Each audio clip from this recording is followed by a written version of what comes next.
Hvala Vidane. Hvala Ivanka. Ćao svima. Pored svega što ste čuli o meni, ja bih dodao da sam u najboljim godinama. Nesvršeni student.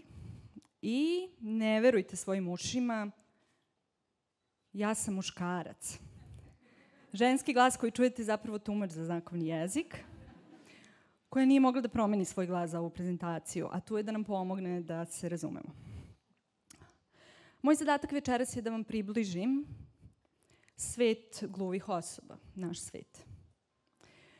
Mladi gluvi ljudi u Srbiji su marginalizovani, nevidljivi, nisu mnogo važni, kao i mladi ljudi generalno.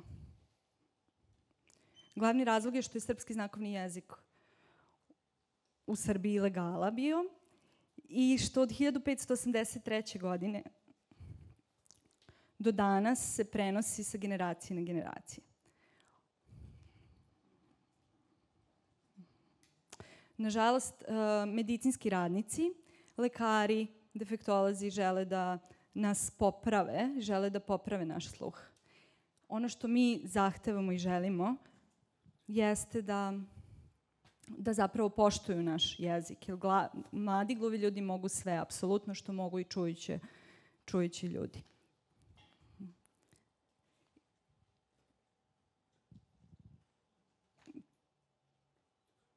Ono što želim da vam kažem jeste da je obrazovanje i kvalitetno obrazovanje svima nama jako važno. Ispričat ću vam svoju priču kako je prošlo moje obrazovanje. Ja sam prvo upisao osnovnu specijalnu školu, više rehabilitacioni centar. I moj razredni starešina, defektolog, je predavao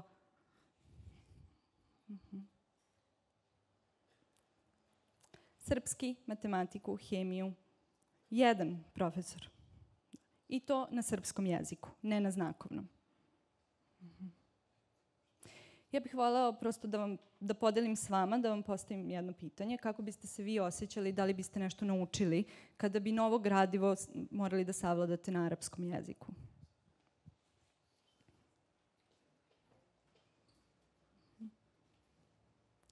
Ono što je bilo dobro jeste da je ekipa u školi bila sjajna.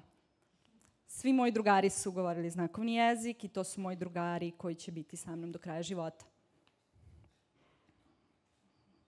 Nakon osnovne škole sam upisao srednju medicinsku za zubnog tehničara. Osjećao sam se kao da sam sam protiv svih. Svi su govorili srpski jezik, osim mene.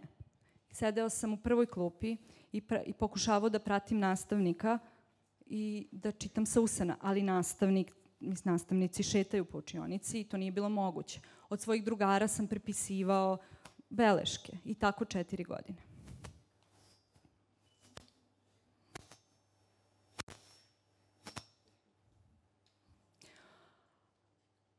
Ono što mi smatramo za inkluzivno obrazovanje i zapravo idealno obrazovanje gluvih jeste bilingvalno obrazovanje. Šta to znači?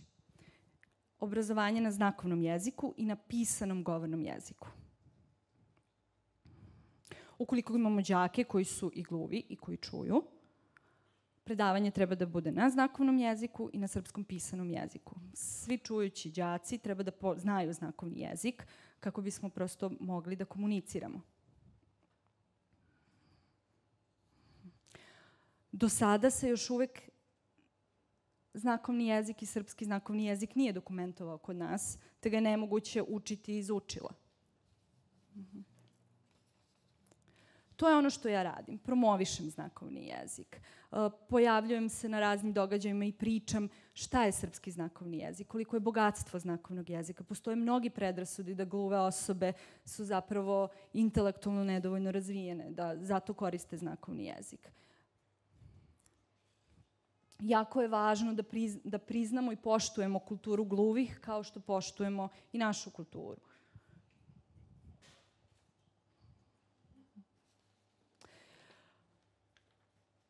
Mi ne možemo sami, mladi gluvi ljudi ne mogu sami.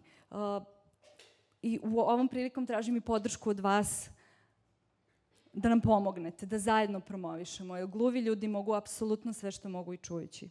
Evo daću vam jedan primer.